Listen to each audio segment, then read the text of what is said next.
something we all need. Gotta have it now if you wanna succeed. Striving, surviving, that's no doubt. Sticking together, we gon' find a way out. So all you young people, give it your all. So all you young people, give it your all. So all you young people, give it your all. So all you young people, give it your all.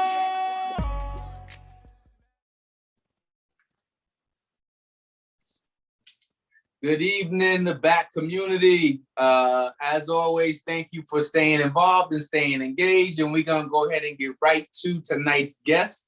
He goes by many names, but I'm going to use two names tonight because I think those are the biggest names that he's known by. I have with us tonight on the back community, Mr. Paul Kane, aka Batman Save the City. AP, thank you for being here tonight, and thank you for sharing your story with the back community. Hey man, thank you for having me. And outside of that, thank you for this platform. You know what I mean? You get to highlight a lot of positivity. Obviously, it's a lot going on in the world, so I really appreciate what you do, bro. So thank you for having me. It's an honor. Oh man, thank you very much, man, and thank you for staying engaged. Man, it's always. The task is, as you like to do, save the city. That's really the task. No matter where I'm at in the world, I'm always associated or I'm always concerned with what's going on back home. So I'm always just trying to figure out what I can do to do my part in the larger scheme of things. But listen, man, I've been hearing about you informally and formally for quite some time. So I was just like, man, like, you don't know Paul Kane? You don't know Paul Kane? I was like, well, show me a picture. But once I did get associated with what you were doing and what you were involved in, I knew you were somebody that I wanted to interview and bring on. So I'm gonna go ahead and dive into it. For those who don't know you, Mr. Batman, here's your opportunity. Please tell the back community what kind of work you do. Are there any passion projects that you're working on? And what are you doing now? Here's your opportunity to tell our community about you, Paul. Yeah, well, there's a lot. So I'm going to try to, summarize it as best as possible. If I'm vague, let me know. If you want me to explain something else, however case may be, you keep me on point, bro. So I guess the first thing I want to start with is the whole Batman thing, obviously, first and foremost. I'm very big on just being upfront, and a lot of people come to me, hey, but you're not a rich white guy. Oh, okay, I didn't know that. Thanks for the heads up. I'm aware. But for me, it's more of an assessment of the character profile. So in the comics and whatnot, Batman was somebody that had an early childhood tragedy, and he turned that into a mission to save his city. When he saves Gotham. And for me, I take care of Albany like Batman takes care of Gotham. Batman always has his Robin, it's Batman and Robin, always the young people. I do a lot of mentoring and whatnot because I honestly believe that's how we change the future. So I do the mentoring part and I have the Batman and Robin part. Also, I don't have superpowers. I'm not super rich. I don't have, a billion different things. That's cool. But I have friends that have powers, so I plan, I strategize, I do whatever I can, and I coordinate resources. So in that way, when I coordinate resources and partners and organizational structures, it's the same thing that Batman does. So it's really not that I'm a fan of the character and it's just that and the third. It's that when I'm watching it, the way he moves, why he moves, how he feels, it's like, no, that's exactly how I feel. You know what I mean? So it's more of identifying it. And when I say it to people, it's usually an easy way for them to understand my commitment to the community, my dedication to the community. At least they understand, oh, he's trying to be a superhero. He's trying to save everybody. He's trying to, cool. So if that's how people understand it in general, I'm okay with that. But there is a much deeper understanding of what it means to me.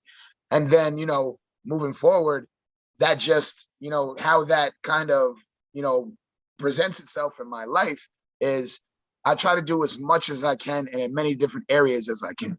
So, previously I was the director of our summer youth employment program where we had a bunch of kids all over the city of Albany and we're getting jobs and doing financial literacy, different workshops and engagement just to try to get them where they need to be, make sure they have all the information, especially financial literacy wise, that they don't hear enough. So we started having conversations about human capital and compound interest and this, that, and the third, a lot of things that they weren't hearing in class. So in the summer program, we're able to do that. So now, I'm at the Red Bookshelf where we focus on early childhood literacy. Our mission is to get everybody to read. So now we've expanded that where we give away free books. We have books all across the community. We have free book stands in doctors' offices, in barber shops, in everywhere, schools, in the hallways. So there's free books everywhere. We want to saturate the community with books because we've seen for kids, when they have the option to read and they're actually able to pick their own book, they'll do that. I've seen kids put down their Nintendo Switch, put down their Pokemon Go, and go and pick up a book. And I never thought it would happen, but I'm glad I was wrong, you know? So I had a kid one day, we was on First and Quail, giving away books. And for those who may not be aware, First and Quail is one of the rougher neighborhoods in Albany. It's a lot of stuff that goes on over there. But for us, you know, we invest in those areas because if we abandon those areas and abandon the people in it, what are we creating moving forward? So whenever it happens, we double down in every one of those areas. And on First and Quail, I had a kid, he was like 8 years old. He came to me and said, "You have a book about the Boston Tea Party?" I was like, "Bro, I'll find one. Here you go. Like, I got you. Like, whatever you want to do. If you have a thirst for knowledge or you want to read, I'll be there all day. Go for it, you know?" So then for me, with the Red Bookshelf, I was able to create other opportunities and help other people. So, for example, I have a 14-year-old who wrote his own book about being an entrepreneur. So I was able to buy a bunch of copies of his book, which has the immediate impact of positive reinforcement for that young man. You know what I mean? And then outside of that, it's a book on entrepreneurship. So I was giving it to other kids in middle school. So now these kids in middle school, one, they're reading, and they're reading a book by a 14-year-old, which makes that career very, very attainable for them at that point. And they're reading a book about entrepreneurship. And then I have him come in and talk about it. So the seeds that we plant when I'm able to do workshops like that, I'm just very interested to see where our community looks in 10 years. You know, we also do superhero academies in the school. So I run around and talk to the kids about being a superhero, why you help people, why it's important to help people in your community. You know what I mean? What that looks like.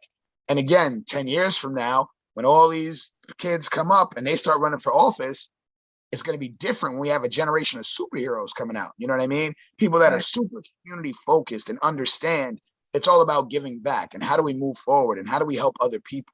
So, you know, that's what the Red Bookshelf. I try to be a part of anything that I really care about. So outside of that, I'm the secretary of our community police review board. And what we do there is when people get complaints, they file complaints about the police. I'm the one that gets to sit there and look at them and say, okay, so what's going on? Let's look at the body cam footage. Let's see what the outcome was. Let's make sure everything went how it was supposed to, you know? So we do police reform, and I have a couple other programs, police reform wise, that we do. I have some education programs. I'm on the board of this one program called Albany Fund for Education, where we actually give out grants to schools so that they can do different projects, whether they want to bring a busload of kids on a field trip or whether they need instruments for kids for some or whatever. That's what Albany Fund for Education does. We kind of make sure that whatever gaps are filled.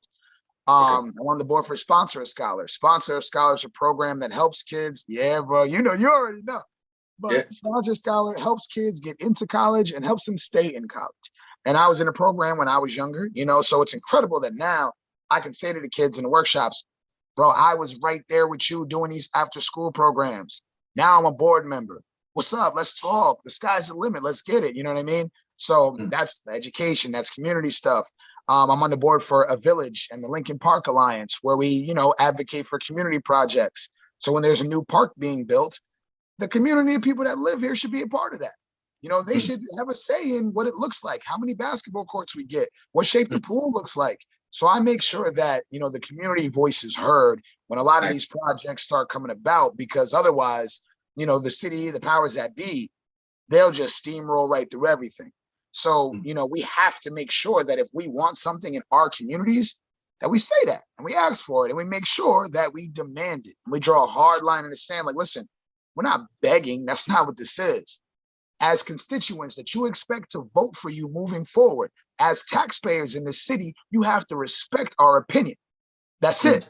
Like, there is no maybe we will, maybe we won't. So, you know, we work on empowerment in that way, you know, and kind of uniting the community and empowering them to be heard and to be a part of local government, local projects, and this, that, and the third.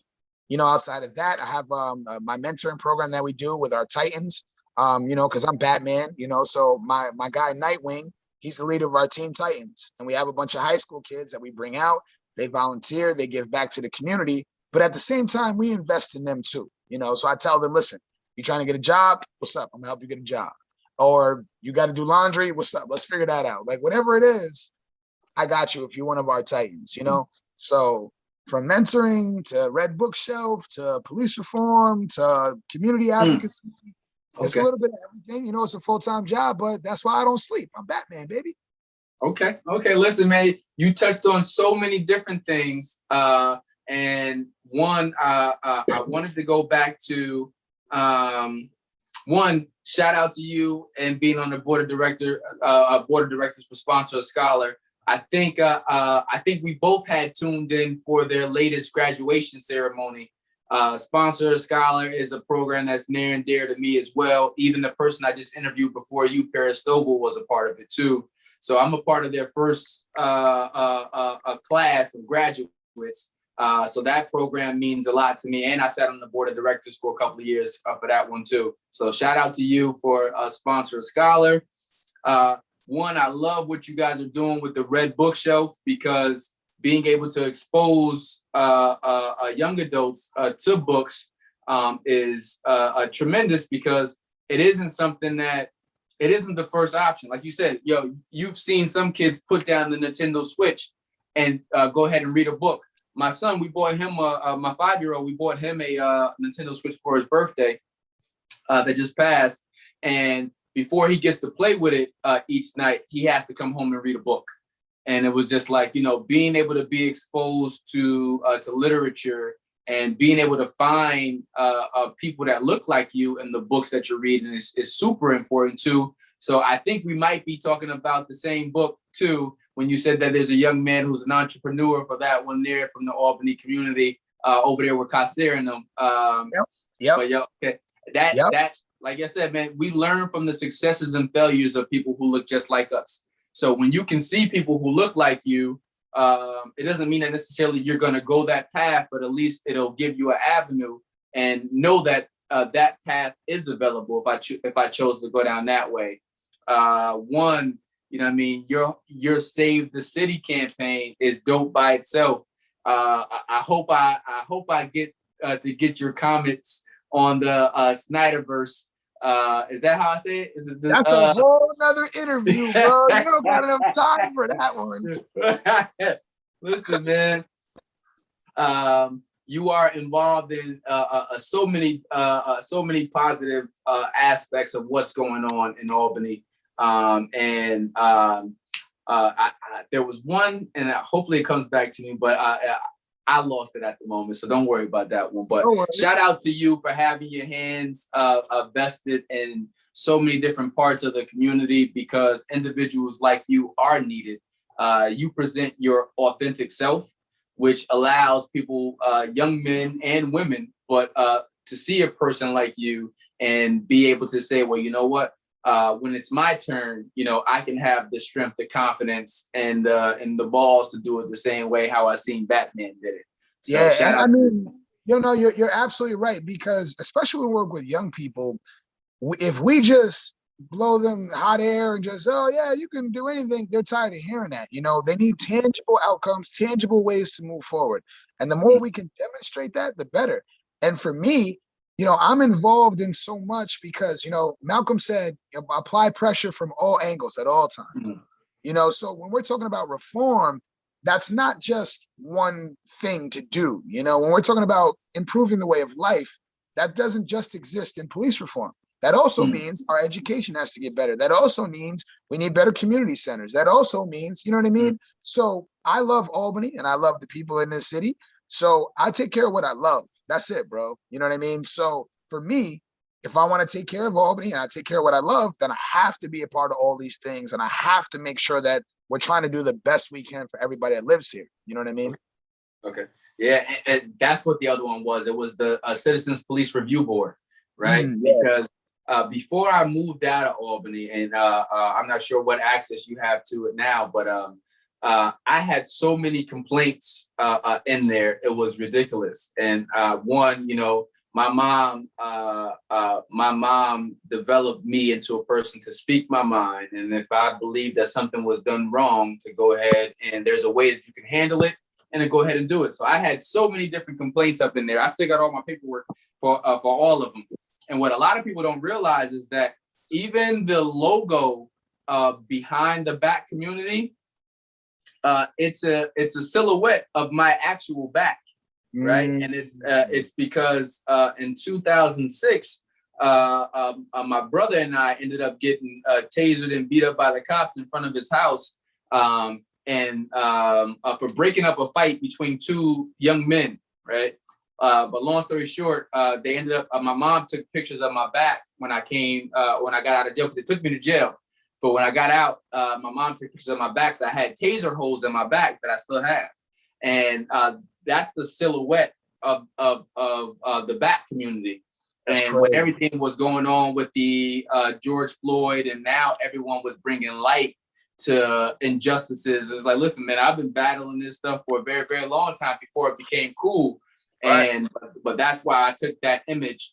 And because we're trying to focus and change, turn negatives into positives, I took that negative experience and turned it into bringing all communities knowledge, and that's what we're gonna do. But yeah, so when you said the Citizens Police Review Board, that's what made me think about it. But yeah, gotcha. And I mean, and to be clear, that's my thing. Like, I hate the barriers to information, or like the unclear conversations that happen. Like, I'm not with it, bro. That's the most frustrating thing in the world to me. So when I got to the CPRB, there's a lot of complaints that have been sitting there for the longest.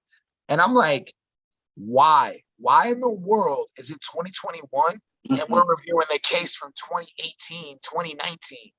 What are we talking about? That's ridiculous, But what we found was, because I asked our law counsel and this, that, and the third, expressly in their charter, what they have to do is when a complaint is submitted, they have, I think it's 90 days to complete their investigation. So they can drag their feet for the whole 90 days. And then after that 90 days passes, they can say, well, we didn't finish our investigation. Here's why. And then it can go however long.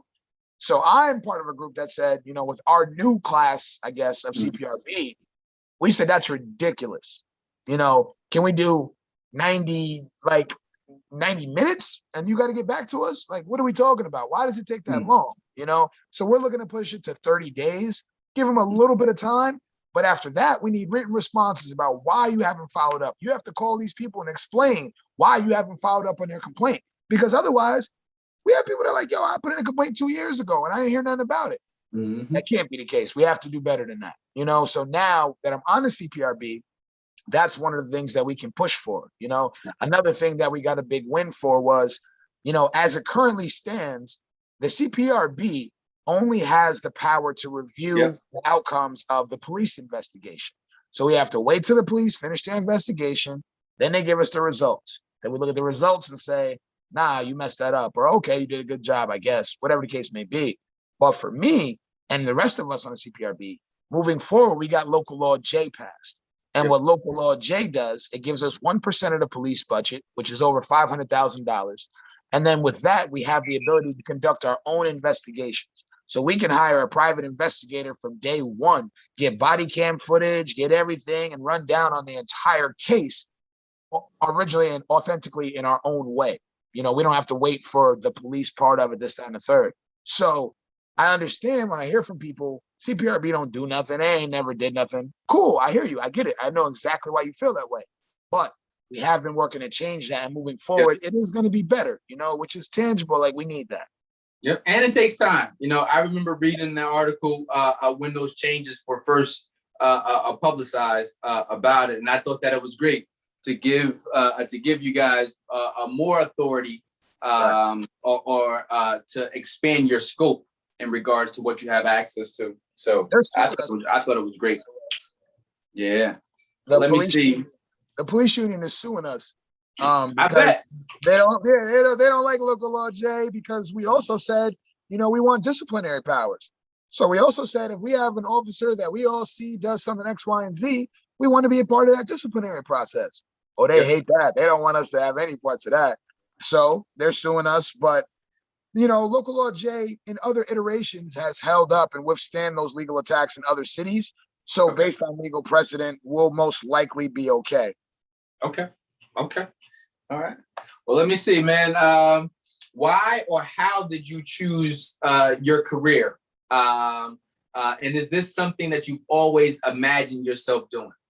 Nope. So first and foremost, when I was little, bro, I wanted to be a paleontologist.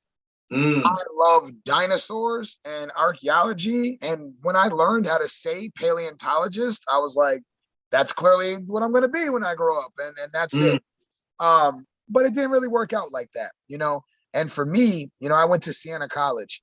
And when I went there, I was super duper poor. So I was in every single program, I could get my hands on. And that's because, my father passed away when I was 3 and my mother's blind. So off top, I just grew up poor, period. That's all it really was. But my mother understood the value of getting into programs and the value of community and the value of other people helping you. So she got me in the Big Brother, Big Sister program, the Sponsor Scholar program, this program, that program. She just signed me up for everything. You know what I'm saying? But moving forward, that told me, a lot of my future and my day-to-day life changed because people cared about me when they really didn't have to.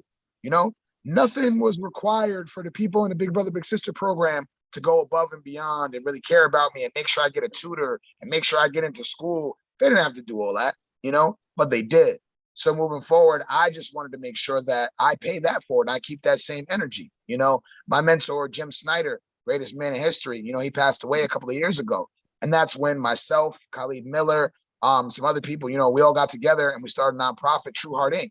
So we started our nonprofit because we wanted to keep that same energy alive, that same welcoming and caring when you don't have to, just keeping it about people to create opportunities and get young people doing different things. So in that way, I was at school, when I left school, I had to get jobs. I did every job under the sun. I love to tell people that. I worked at Best Buy, Burger King, Target. I changed diapers in a daycare. But that's actually the job that I cared about, because when I worked at Best Buy, I was selling TVs and I don't care because they were like, oh, we only sold 10 TVs this week. I don't care. Didn't matter to me, But when I was working at the homeless shelter and I was doing daycare, so I had to change diapers, but I'm doing it for people that are going out to get a new apartment so they can move forward in their lives. I didn't care. I'll change diapers all day. I got good at changing diapers at that point. One wipe, boom, I'm good. Like in and out. You know what I'm saying? That's a skill. That's a real skill, bro. Listen, it's the art, man. Learning how to maneuver your kid, and you got a limited amount of space. If you in the car, wherever you are. I remember I was on an airplane coming back from Florida recently, and the stewardess came by and said, that we have a spot for you to do it in the back. I said, I'm good. I'm right here. I'm straight. I got this all worked out. Yeah. So that was a job that I actually cared about, So I started working there and then we did our nonprofit and whatnot.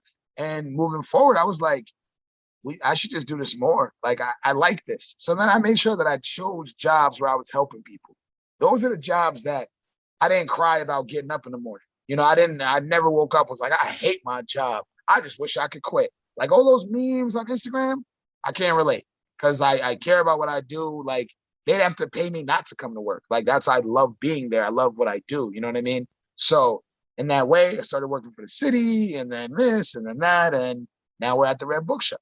But again, with the Red Bookshelf, I get to go crazy with my Batman thing, especially since, it relates to kids. It's a great talking point. But being as it's business, I was able to purchase a bat suit on our company dollar. Nice. That's winning, bro. I'm so happy because, for me, I just really want to make sure that no matter what I do or where I go, I stay me. Nice. We have a lot of people that are good guys and they don't stay that way. We have a lot of elected officials that'll tell you everything in the world to get elected and it's crickets. I want to make sure that, again, people know there are people who genuinely just care, want to help people and give opportunities. That's it. No double talk. I don't steal no money from nobody. I don't lie to nobody. Everybody know how I move. And that's why I have a network and I'm able to do things, because everybody believes in what I do and they know how authentic and genuine I am when I say these things. So, that it all works out. And now at the Red Bookshelf, I get to coordinate everything and I figure out how we're going to save this city, bro. Nice.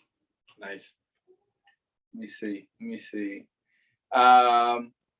an interesting one for you. Go ahead. Oh, Jay-Z is not a revolutionary. You are dirty for that one. You are dirty. But yeah, since you want to go there, yeah, I got my man Hove in the back of me. Actually, this piece of artwork was done by B. Contrary, one of the girls I went to undergrad with at Johnson C. Smith. Her husband paints these pictures. He's got a very, very eclectic collection.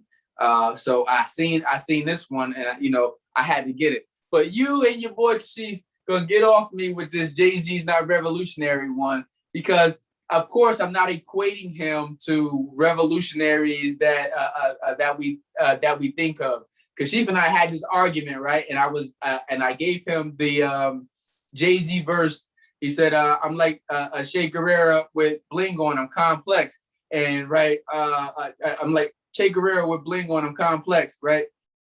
So Kashif, that sent Kashif through the roof. And he's like, yeah, I used to like that line. I don't even understand it anymore. It don't make no sense. I said, well, here's the thing, man. Listen, not in the literal sense of what we think about of revolutionaries, all right, obviously, but what Jay did to inspire a whole new generation of hustlers to change their circumstances from being a street hustler to being a person that is in positions to make a change is something that I truly can identify for myself with the path that I started off on and where I'm at. So, y'all can say what y'all want about Jay. I got nothing to say bad about Jay or Beyonce. Wait, so my question is, so him being a positive role model makes him a revolutionary? No. So it doesn't make him a revolutionary. So that was never really the argument, right? So The argument was that if what Jay did was revolutionary, not revolutionary in the sense of he's Martin Luther King, but if what he did was revolutionary, because truth be told, it could have stopped right there at being a street hustler and never amounted to anything else. But if you see his evolution over the years, it's continued to grow. But Kashif didn't want to give him any credit. He didn't help anybody. So. Right. The only thing I disagree with in that, and it's not even really a disagreement, it's more of a distinction, I'd say, is I agree that like Rockefeller Records, when they came up, how they owned their own thing, and it was just the three, how they built and they remained independent, and then they put on other labels. That I believe was revolutionary for, hip hop, and to see that happen. I mean, we've seen Master P and other things, but for us on the East Coast, that was exactly that. That was that rags to riches. Look how we put it together. Look how we mobbed through the industry. Absolutely. Like I said, the other part, which you said is not your argument, that he's a social justice revolution, not that. Okay, cool. I'm good with that. Yeah, not at all. And it was just too funny. It was just like, Kashif wanted to make Jay-Z responsible for all of the ills in the world and the fact that he was supposed to do X, Y, and Z. And I'm like, bro, I just don't agree with it. But, I digress. Hold on. I'll say this too. I have a similar frustration with Jay-Z because as, I'm on my superhero wave, with Spider-Man, it's with great power comes great responsibility, right?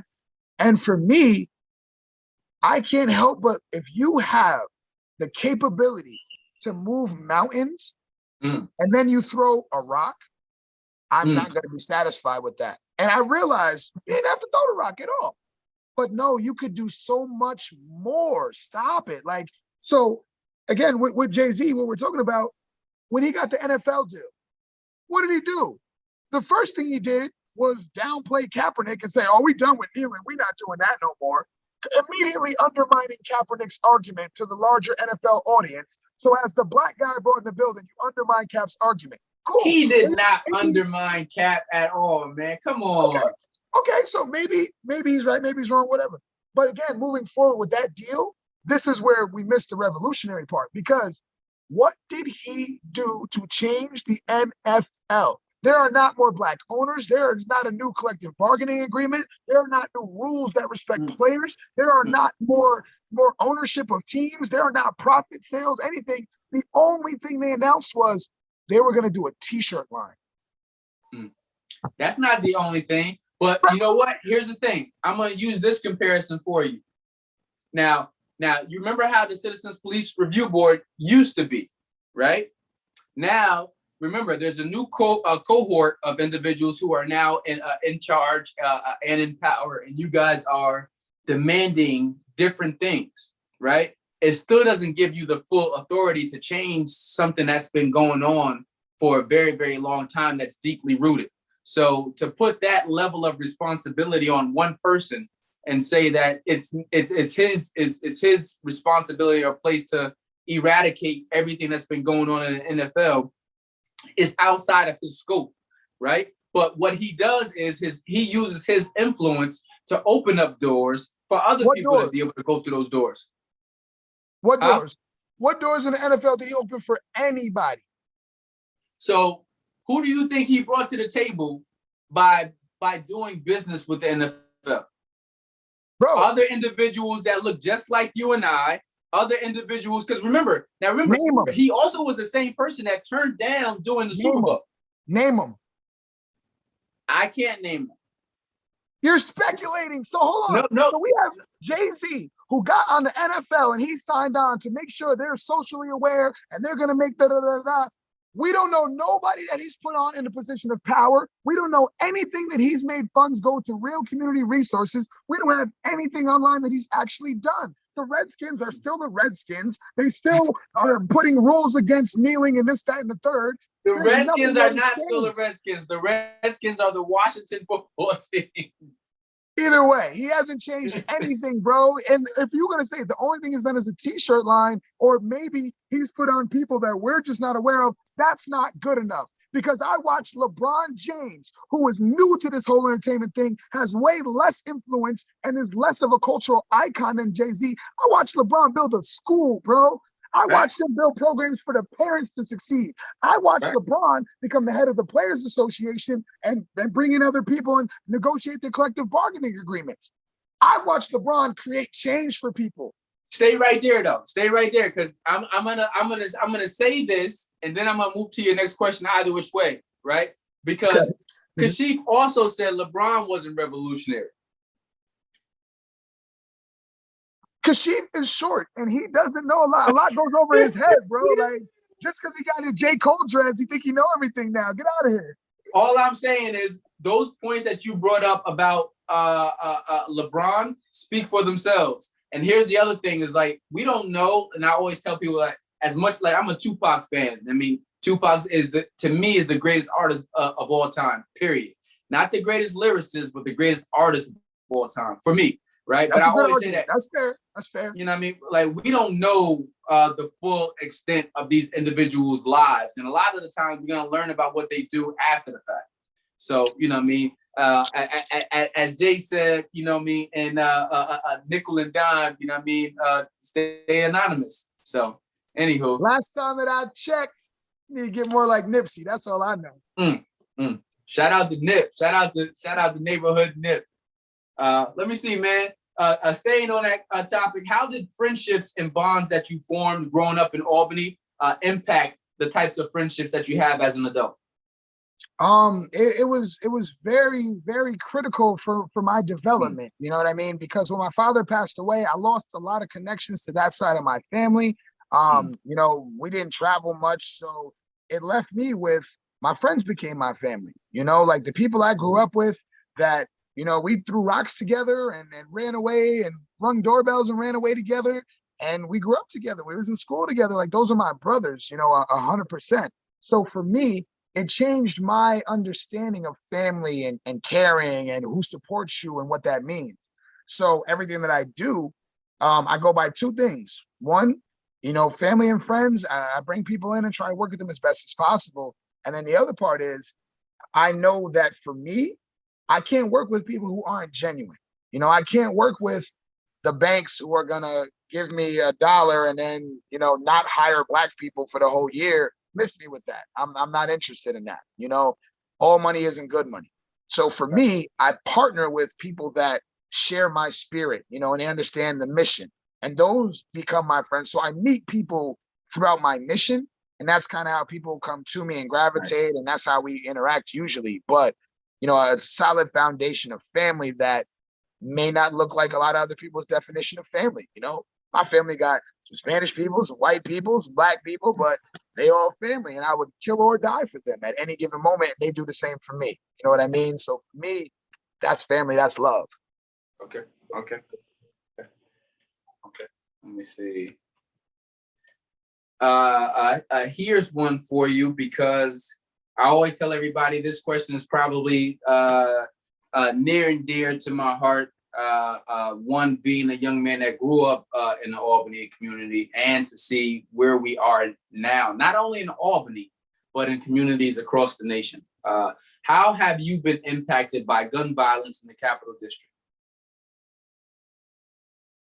Bruh, that is by far the topic that takes up the most amount of my time. Because, you know, the violence doesn't always have the same root. It doesn't always have the same causes. You know, it doesn't always look the same. So for those reasons, it's a lot harder to put a finger on exactly what the cause is, and thereby even more difficult to stop it, you know? So when it's police reform, you know, we understand we have to change this law, that law acts for this. You know, when it's, you know, community advocacy, we need to sign up here, post this online, do this, then third.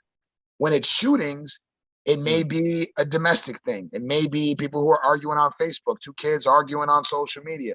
It may be a war between this city and that city, or uptown and downtown. There's a lot of different causes. And for that reason, it's been incredibly hard to kind of keep it under control, you know? So there's been lots and lots of shootings lately.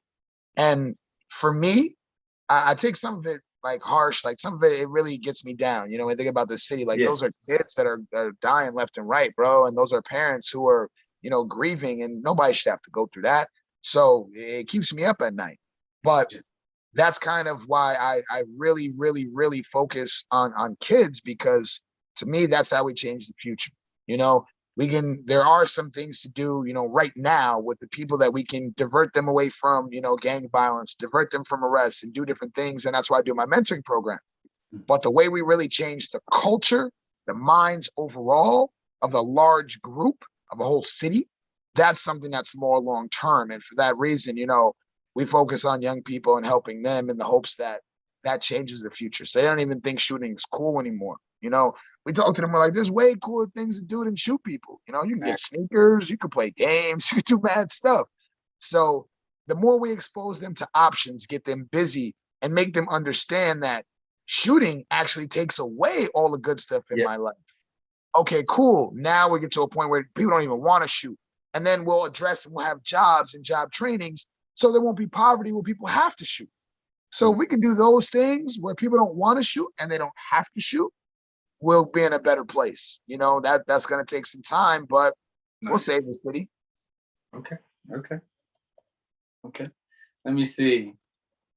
With everything that you are doing, because you listed quite a few, a long list of activities, organizations you're a part of. How do you maintain a healthy work-life balance? Healthy is relative. And it depends on who you ask. I mean, for me, again, it's the Batman thing that, you know, literally on paper, there's a superhero complex that's actually a diagnosis and whatnot. And that just says something bad happened to them early on. Now they want to save everybody. Cool. Superhero complex. But in that way, I don't sleep. You know, I focus. For me, balance doesn't always look the same, you know, because 100 pounds of feathers and 100 pounds of bricks looks very different, but it is still balance, you know? So for me, you know, I sleep about 4 hours a night, maybe more sometimes. But as long as I'm doing things that I know are productive and will help other people and it's going to help me move forward in long term, it doesn't matter to me how many hours I put. It doesn't matter how much gas I spend. It don't matter how much money comes out my pocket. It's completely irrelevant to me, you know?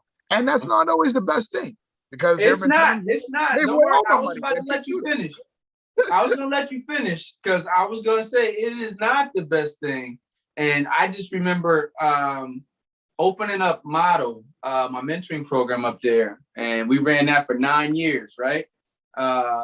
So it's not the best thing to always put yourself on the line, to put your resources on the line, to put your time on the line, to not make time for yourself. Because ultimately you reach a thing called burnout, and burnout is very real, Mr. Kane. It's very real. So I've heard about that.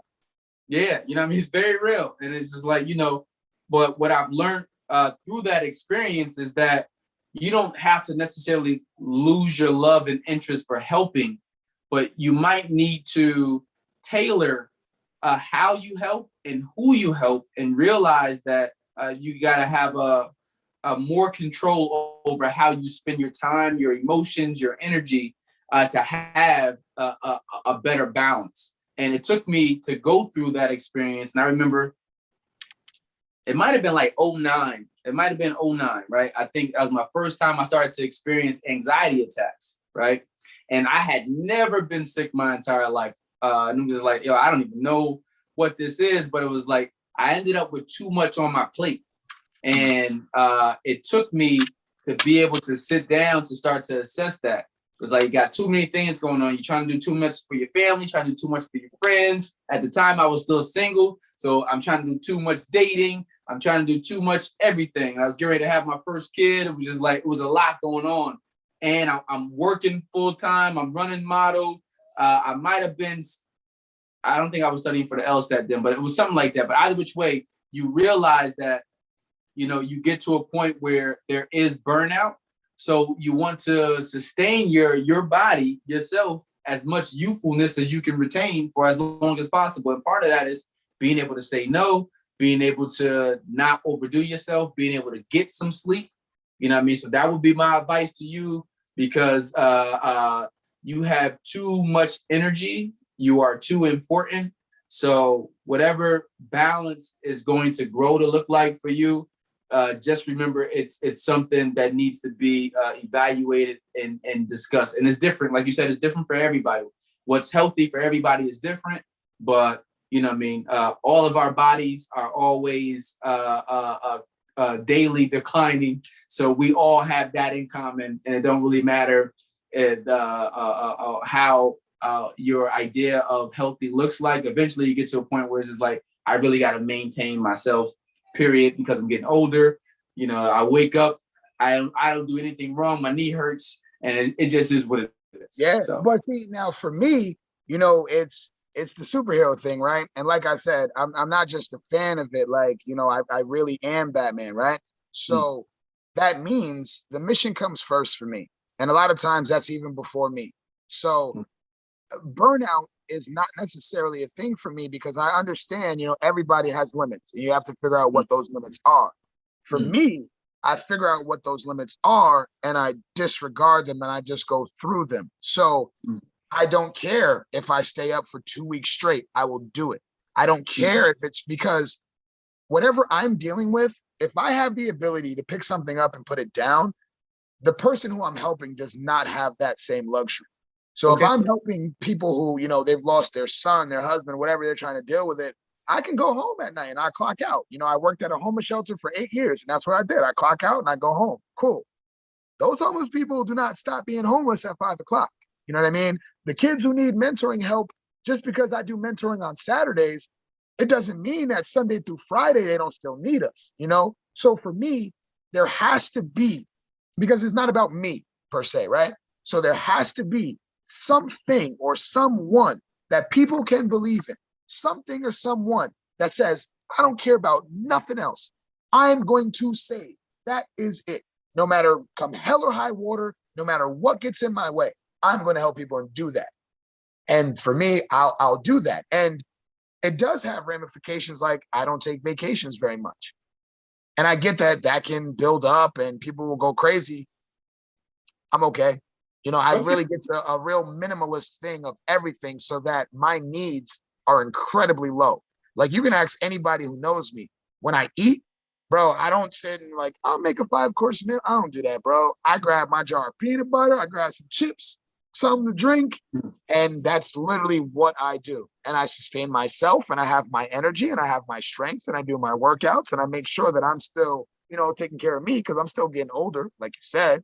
Yeah. So I make sure that I'm capable, but my happiness per se is not my priority. You know what I mean? And even my personal success is not even my priority because it can't be. That's not, a superhero thing. Superheroes are all about just helping other people. That's it. So we need somebody in this city when we have everybody getting shot and we got cops, we got this. We need something. Parents, everybody needs something to just be like, yo, somebody cares about us and is going to hold it down no matter what. And again, my mentor, Jim Snyder, he was a monk, bro. He was a friar, like the brown robe, no shoes. Like I don't own a TV. Like he was on that type of time, I'm not quite there yet. I still do need my TV, my Xbox. I need my Wi-Fi, like Locks versus Dipset tonight. I got to watch that. Exactly. But at the same time, you know what I mean? I have a very, very low bar so that I could just be full speed ahead with the mission. And I put the mission first, even before myself, because I feel like that has to happen sometimes from someone. Just take it as a bit of advice from a soon-to-be 38-year-old, God willing. You know what I mean? Taking care of yourself in different aspects is going to be just as valuable as your dedication to everybody else. Because guess what? If you burn out, who is going to be available at that time? So being able, it's just like running a race. Like me and my son are going bike, we're going bike rides, and he wants to go run up the hill. We got this big hill where we live at too, and I'd be like, no, pace yourself so that way you don't lose all your energy on the front end. That's all I'm saying, man. Just a word of caution, and even for superheroes. Because Batman also, I can't remember which movie it was, but he had the leg brace and stuff on.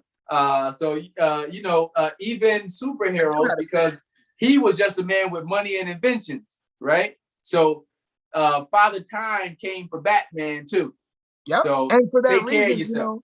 That's why I have, I do have my Justice League, which is other people who have the same kind of heart that I do, that we can work together and support each other. And then, like you said, I'm getting older. So that's why Nightwing, he's my Robin. He's one of my first Robins that he's been working with for the last like 5 years or so. He's official. And he works with our Titans. And I tell him every day, bro, I'm not going to be here forever, and you have the opportunity to be better than me because I'm 36. He's 21. I said, bro, if you're doing half of the stuff that I do right now at 21, and you have 15 years to get better and stronger, you're going to be way stronger than me, bro.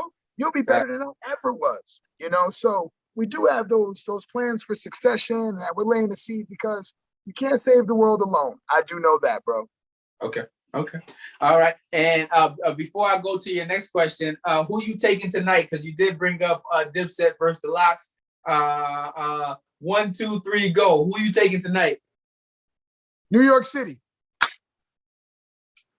New York City wins. What does that even mean? I mean, pick. I love them both, bro. Like I grew up in both of those eras. Like I love the Locks. Like I was there for Free the Locks, get them off of Bad Boy, the whole 9 yards. But also with the Dips, I had a red, white, and blue phone case and an American flag bandana on my head at 1.2. Like I love them both to my heart. So New York City and hip hop wins overall. I don't even want to pick a thing, bro. Okay. All right. I'm gonna leave that there. Well, who you got? Who you think's gonna win? Now, let me go ahead and go on record and say this.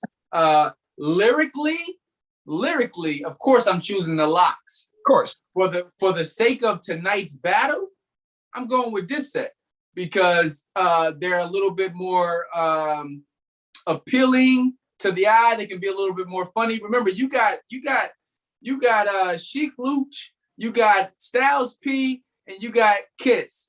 They're not doing the funny things or talking the funny way how Cameron might do it, or they might not. So, for the people, for the masses, I think Dipset is gonna be able to do that with Oh Boy and stuff like that. Right. They got Lots bigger is hits. gonna be able to do Money, Power, Respect, stuff like that. But overall, I think that it's probably gonna be a wave closer to the Locks. But it is a win for New York. So I'll take that. It's a win for New York. Yeah. Let me see, man. Thinking of your younger self, Paul, what is something that you wish someone would have told the younger Batman?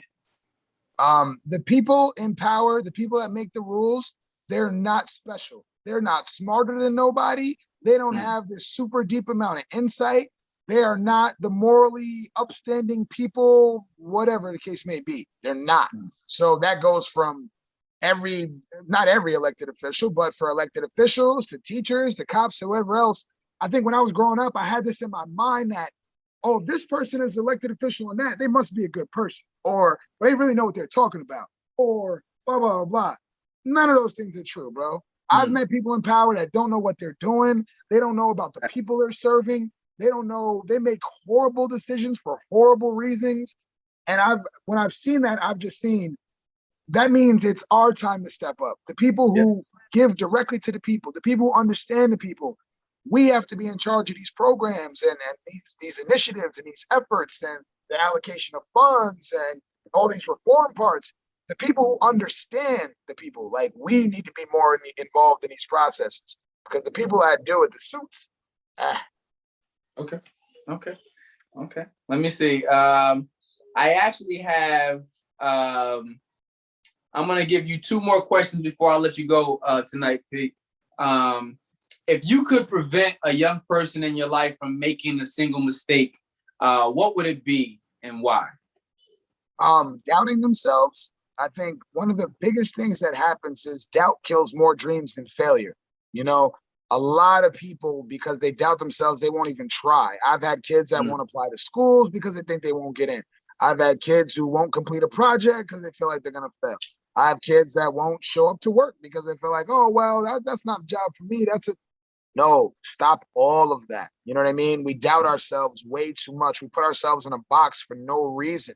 We put ourselves in a box that other people can't wait to put us in. But we'll do it before them by just saying, I could never do that. That's not for me. Are we kidding? Bro, these millionaires are flying to space. They're doing everything under the sun. Anything is possible. I honestly believe that. If someone has done it, there's a way for us to do it too. We just have to figure out how to move forward, how to get in these rooms, how to create, how to get funding. But once you figure those things out, don't doubt yourself. Just go get it. That's it. Okay. All right. What is your favorite place to visit in Albany and why? Ooh, that was a good one. Okay, you know what? My favorite place ever in Albany to visit is the Red Bookshelf, because when I'm there, and I do mean that too. Probably, I know it's not really what you meant with the question, but no. Me, when I get there, I've had lots of jobs where everybody wasn't authentic in why they were there. You know what I mean? The city's a big place. Lots of people work for the city. Some people are there because they honestly care, and they're like, nah, listen, we're going to change it. We're going to create opportunities. We're going to change the city. Other people are like, it's a good job, good benefits. I get a check. Cool. Luckily and fortunately for me at the Red Bookshelf, our entire team is 100% on message. Everybody understands the mission and the kids come first. When I go in there, the energy is just always positive, always optimistic, always moving forward. And in that way, it becomes like a think tank where we're like, oh, what should we do next? Oh, let's do how do we think about that? And we just discuss things and it comes up and we create possibilities. And in that way, one thing that came about was we said, we need to do something to incentivize literacy, right? And I said, we always talk to kids about doing this. Why don't we really put our money where our mouth is? Like big money, So we did an art contest. We said, what we're going to do is there's all these murals all around Albany, big, huge murals. They're beautiful, local artists do them, cool. So I put out a thing to all the schools in the community and said, hey, listen, picture's worth 1,000 words. So if you visit a mural, write a piece about it, that's 1,000 words. The artists are going to get together and select a winner, and the winner gets $1,000. Bro, an 8-year-old girl won $1,000 because of the piece she wrote. And when she came to get it, she brought her mom, her dad, her English teacher, her grandma, the whole 9 yards. Nice. But how empowering is it for that 8-year-old girl to have a win like that? Yeah. You know what I mean? And then our second place runner-up, she got a laptop, a Wi-Fi hotspot with internet for a year, wireless keyboard, and some other stuff. Again, just physically and tangibly investing and incentivizing these things, because that has everybody, all the schools, what can we do next? When's your next contest? Cool. Now everybody wants to read and write. Everybody's going to visit the local murals done by local artists. They're going to connect them.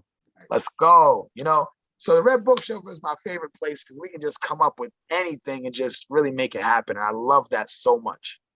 Okay, man. Well, shout outs to you and your team there for the work that you guys have been doing, and what you continue to do. What I also want to say is, in real time, give yourself a lot of credit for what it is that you're doing, because there's so many other things that you could be chasing or pursuing or involved in. And as a community activist, I think a lot of times we forget to take care of ourselves too. So shout outs to you in regards to putting yourself on the line, putting your time on the line, making an investment in the community through your efforts to save the city. Here's my final question for you, P. What about your life's path are you most proud of? That I've been consistent. You know, a big thing, even, you know, Pac said, he said, how many people over 30 you know getting busy still, you know, doing this work and whatnot. So I kind of took that as a challenge that, you know, we can't let up just because we get a certain age or just because we get tired or whatever the case may be. That can't be the narrative, that over 30, nobody does nothing. That can't be it, you know? So I wanted to do that. And then also with the Batman thing, you know, he asked the question, one of the movies, like, we've been here doing this for 25 years. How many good guys have we seen? Then he said, how many stayed that way? We always got people that go down with this scandal, that scandal, or change their mind and say, you know what? I did enough. I'm moving to Florida now, I'm retiring, whatever the case may be. But we lose heroes left and right. So I'm very proud that, you know, for me, I've been consistent. You know, I take care of what I love. I love it. Nothing can stop me from doing that. And that's just how I move, bro. Okay, I'm going to end it with this. Because you're a Batman head and you was coming at my man Hove, you know what I mean? Dark Knight feeling. Live long enough to see yourself become the villain. Shout out to my man Paul Kane. I ain't even giving you no room for a clap back. Shout out to my man Paul Kane. Thank you for what you're doing. Thank you for your efforts through all your initiatives. Shout out to definitely the Red Bookshelf as well. But thank you for extending your time with me tonight, P. I look forward to getting your message out to the story. And tonight's Dipset versus Locks is a win for New York. So shout out to New York in general. Thank you for being on. Is there anything else you want to tell the Bat community before you go that I haven't touched on? Terrell's been doing this for years, kind of the same way. We have a mutual friend who was always telling me, like, yo, you got to link up with bro, like he's doing this, that, and the third. And I've always been meaning to connect. I've been a fan of what you do and your moves. The model program was exceptional and impactful, you know, so I want you to know, bro, you've had a tangible impact and I've seen what you've done as well, you know, and I respect that and I super appreciate you. So for this platform, and for all the years you've been doing this positive and being that positive person, I genuinely and truly appreciate that, bro. So thank you. That's all I want to say.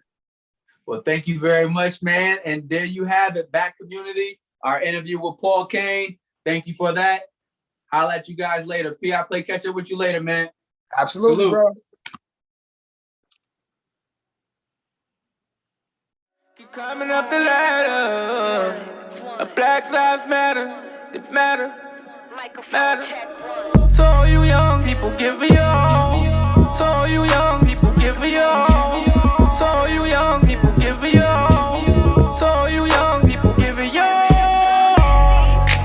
Matter, matter. A Black Lives Matter. They matter, they matter. A Black Lives Matter.